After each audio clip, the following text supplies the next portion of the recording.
پارہ جو ہمارے سامنے ہے، اس میں اور اس سے پہلے جو 12واں پارہ تھا اس پہ حضرت یوسف علیہ السلام کا قصہ بیان کیا گیا ہے، اور 13ویں پارے میں بھی یہ قصہ آ کر ختم ہوتا ہے۔ حضرت یوسف علیہ السلام کا جو قصہ اللہ نے بیان فرمایا تو اللہ نے ارشاد فرمایا نحن نقص علیک احسن القصص، کہ ہم تمہارے سامنے ایک عمدہ اور بہت بہترین قصہ بیان کرنے جا رہے ہیں۔ اور حضرت یوسف علیہ السلام کا یہ قصہ اپنے اندر بڑی عبرتیں لیے ہوئے ہے اور بڑی معانی اس کے اندر پوشیدہ ہیں، اور ایک خواب سے یہ قصہ شروع ہوتا ہے اور اس کی تعبیر پر ختم ہوتا ہے۔ حضرت یوسف علیہ السلام کا جو قصہ پڑھے گا اسے زندگی کے اتار اور چڑھاؤ نظر آئیں گے، اور یہ نظر آئے گا کہ اللہ رب العزت کی جو حکمت ہے وہ بڑی باریک ہے،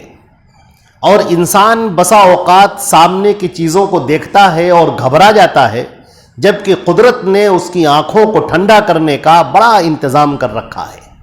تو کبھی کبھی ایسا ہوتا ہے کہ ہمارے سامنے جب حالات آتے ہیں تو بڑے سخت حالات آتے ہیں، بڑے دشوار گزار حالات آتے ہیں، اور آدمی تھوڑی دیر کے لیے پریشان ہو جاتا ہے، مگر حضرت یوسف علیہ السلام کا قصہ ہمیں یہ بتاتا ہے کہ ہمیں ہر حال میں اللہ رب العزت پر بھروسہ کرنا چاہیے،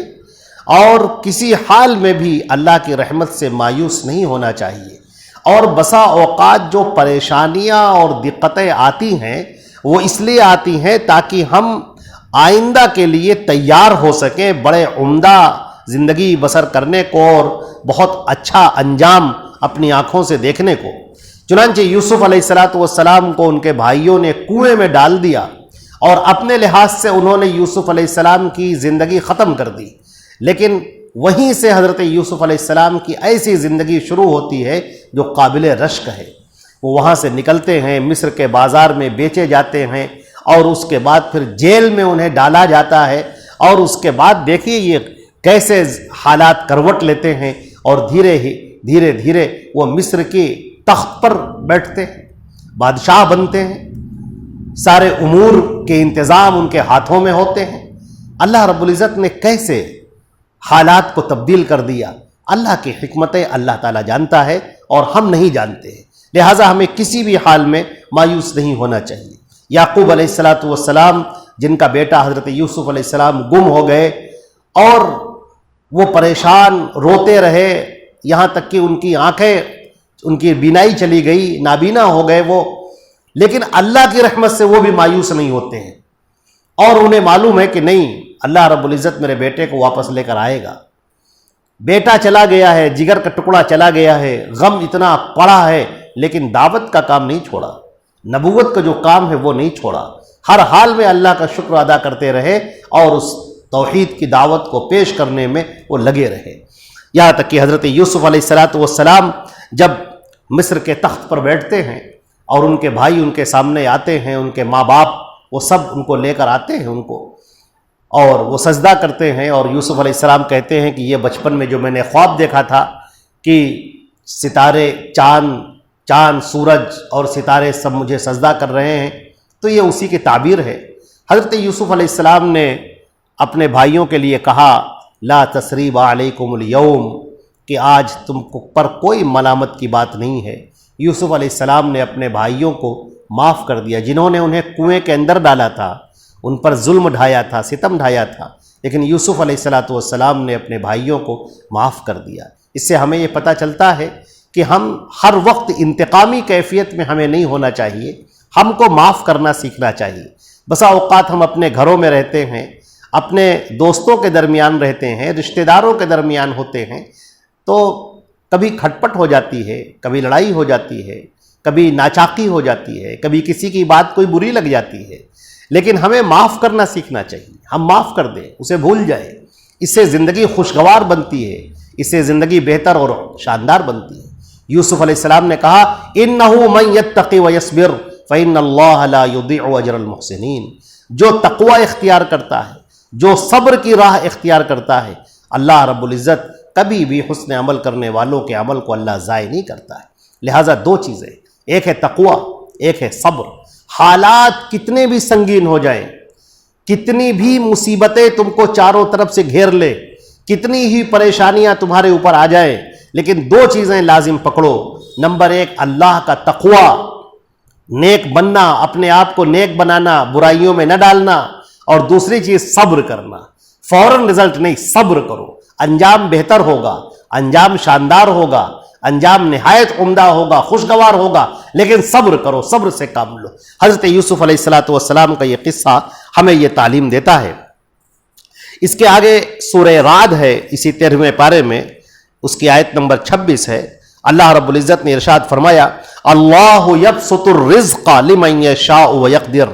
یہ جو رزق ہے اللہ جس کے لیے چاہتا ہے خوب کشادہ کر دیتا ہے، اور جس کے لیے چاہتا ہے تنگ کر دیتا ہے، روزی میں کمی ہو جاتی ہے۔ اور پھر لوگوں کا معاملہ کیا ہے؟ وہ فرحوا بالحیات الدنیا، لوگ دنیا کی زندگی کو پا کر اسی میں مست ہو جاتے ہیں، اسی میں خوش ہو جاتے ہیں۔ وما الحیات الدنیا فی الآخرۃ الا متاع، یا آخرت کے لحاظ سے اگر دیکھا جائے تو دنیا کی زندگی کیا ہے؟ تھوڑا سا سامان ہے، ذرا سا تم کو ملا ہوا ہے، ذرا سا جو تم کو مل گیا، بادشاہت بھی مل گئی تو بالکل تھوڑی سی، اس کو آخرت کے مقابلے میں وہ کچھ بھی نہیں ہے۔ لہذا پہلی بات یہ ہے کہ اللہ رب العزت سے رزق مانگنا چاہیے، حلال طریقے سے رزق تلاش کرنا چاہیے، اور جو ملے اس پر قناعت کرنا چاہیے۔ کبھی دوسرے کو دیکھ کر حسد میں مبتلا نہیں ہونا چاہیے، دوسرے کو دیکھ کر جلنا کڑھنا نہیں چاہیے۔ اللہ سے دعا کرے اور جو جائز اسباب ہیں ان کو اختیار کرے۔ اللہ ہی رزق دینے والا ہے اور وہی کشادگی پیدا کرنے والا ہے، اور دنیا کی زندگی کو سب کچھ نہ جانا جائے۔ شیطان مردود انسان کو گمراہ کرتا ہے، غلط راہوں پر ڈالتا ہے، گناہوں کی راہوں پر ڈالتا ہے۔ اللہ رب العزت نے فرمایا کل جب قیامت میں شیطان مردود جہنم میں ڈالا جائے گا، اور جو پہلے سے جہنمی پڑے ہوں گے تو وہ شیطان کو برا بھلا کہیں گے، اور کہیں گے کہ تمہاری وجہ سے آج ہم اس جہنم میں آ گئے، اگر تم نے ہم کو بہکایا نہ ہوتا تو آج ہم بھی جنت میں ہوتے، لیکن تم نے ہم کو بہکایا، ہمیں گمراہ کیا، تو ہم اس جہنم کے اندر پڑے ہوئے ہیں۔ تو شیطان کہے گا کہ دیکھو